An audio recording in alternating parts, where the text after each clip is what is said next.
What's up guys, in this short tutorial I will show you how to remove a white background and make it transparent using the Adobe Illustrator application.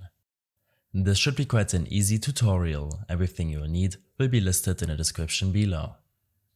After placing the image into Illustrator, navigate to Window and then Image Trace. On this window, select the image you're working with and under Mode, make sure to select Color in this drop-down menu.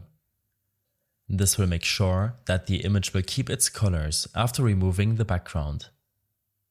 Next, open up the Advanced Settings and, under Options, make sure to check the Ignore White box. When this is done, select Preview, and it will take a second for Illustrator to remove the white background of your image. In some cases, white spots will remain. To get rid of these, navigate to Object and then Expand. This will give you access to all of the paths which are now making this graphic. Lastly, when using the Direct Selection tool, you can proceed to delete the last white spots you wish to get rid of. I hope this helped you out. Leave a comment if you have any questions and see you in the next one.